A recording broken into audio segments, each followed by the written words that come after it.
The 1.2 segment addition video is going to be on the segment addition postulate, the concept of being between, and the concept on congruent segments. So we're going to start with a very basic, easy concept about a point being between. For a point to be between 2 points, it must be collinear. So if you remember what collinear means, it has the word line in it. Point B is said to be between A and C if it's collinear. So it has to lie on the same line. As long as it is between it, if I tell you it's between it, then you should assume it's on the same line. In this example, F is not between E and G because it is not collinear. Pretty easy concept.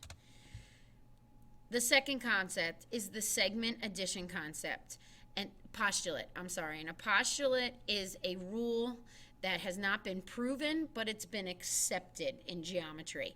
So this has been accepted. You don't really need to prove it. It just kind of makes sense. So if B is between A and C, then AB, this length, plus BC, this length, has to make up the entire length AC. For football fans or sport fans, if you think of AC as a football field, if this guy ran 70 yards, and we know a football field's 100 yards, so AC is 100 yards, would you be able to figure out that BC is 30 yards? Hopefully.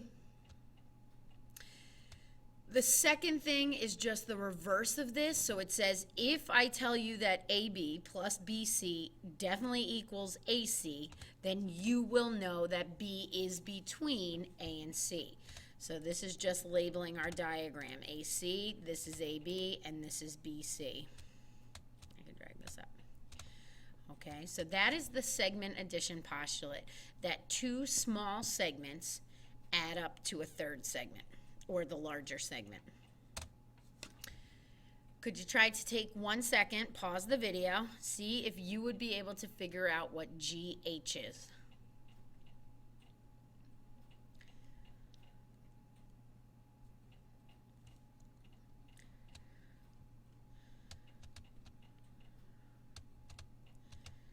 So segment addition postulate says that FG plus GH has to equal FH, and you don't have to write this every time. So 21 plus the missing value will have to equal 36, so X is 15. It's like the football question. If an entire football field is 100 yards and he already ran 70 yards, he has 30 more yards to go. So same concept. Here's one. It's just applying algebra for those that are a little rusty on our algebra, although some of you probably came from Prom Stats, so you should be absolutely fine. Segment addition postulate states that NP plus PQ must equal NQ. So fill in the given values. 2x plus 3x plus 5 has to equal 40. Pause the video for a second. Finish out your algebra.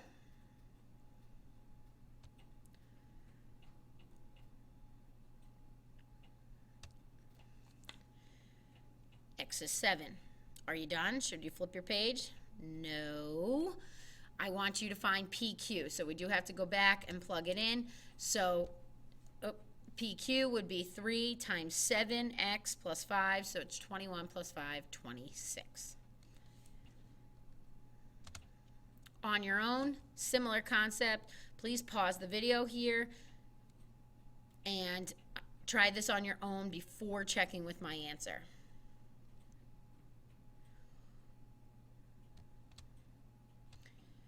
Set up our equation. 7x minus 8 plus 3x plus 5 has to equal 8x minus 9. If you're rusty on your algebra, combine like terms on the same side. 10x minus 3, 8x plus 9. Subtract 8x, add 3 to the other side. X is 6, correct? Good job if you got 6. Please note, I want ST, so we're going to plug it into 3 times 6 plus 5, 18 plus 5, 23.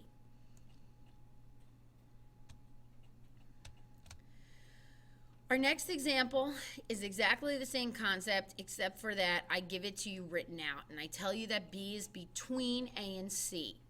So if you already did the midpoint video, you want to be careful.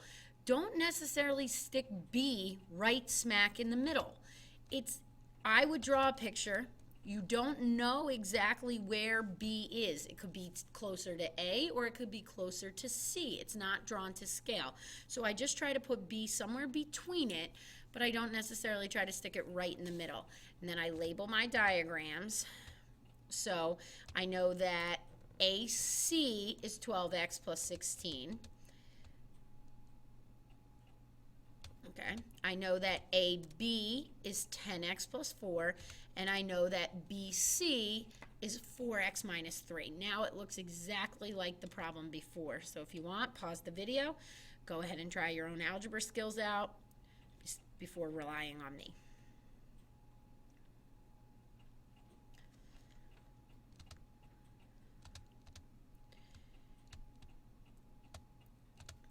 (10x plus 4 plus the 4x minus 3 equals 12x plus 16.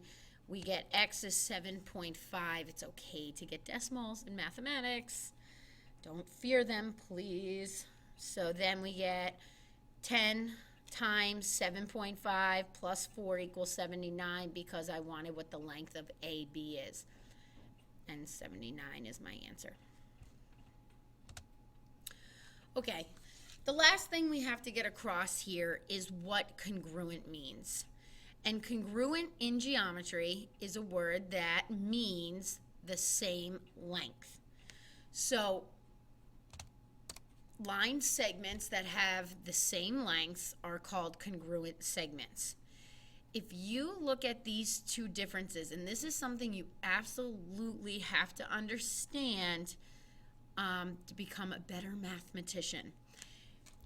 In this diagram, I'm telling you that the segment AB is congruent to segment CD, and that's how you read it because these have segment bars above it.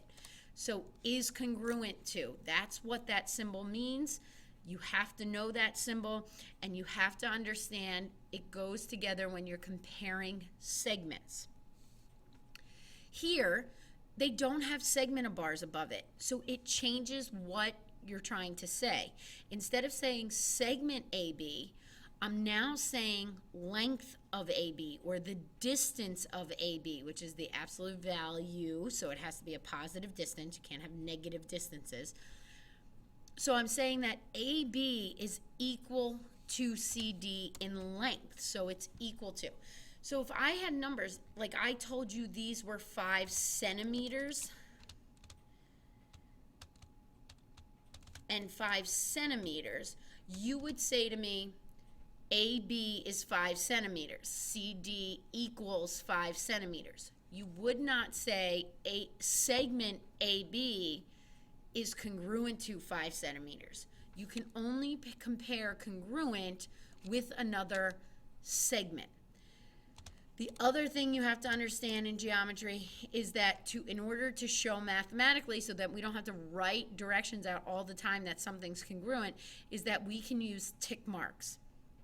And tick marks now denote wherever there's a tick mark that these two segments are the same.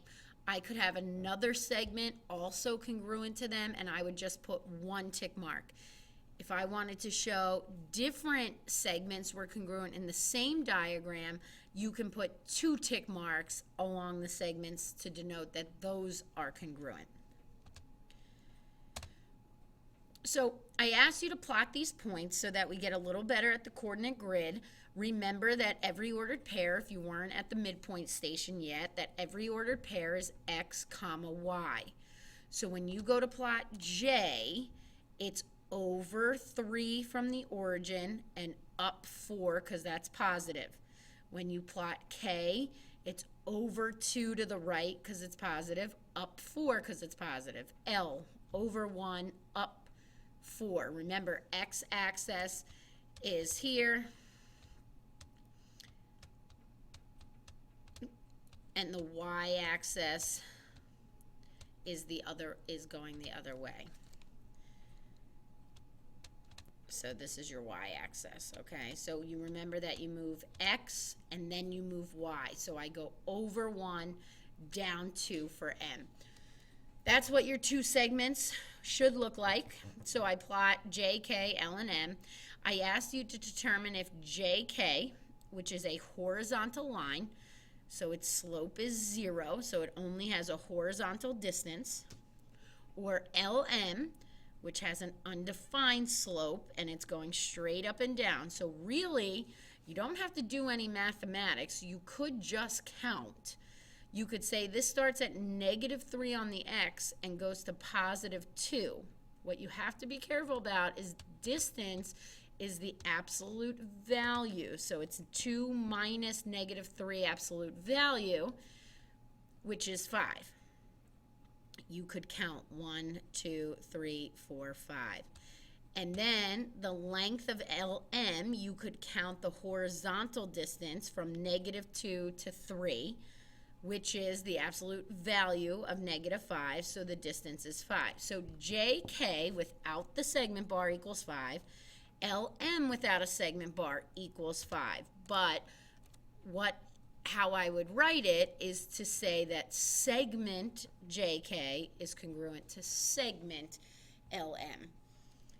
What you really just have to get out of this is the distance. You have to know the difference between equals to and not having symbols above it, then congruent to, which is a new symbol, and that goes when you're talking about segments. If you're done this, hang out, and there's a worksheet to work on about between and solving some algebra problems. Thank you.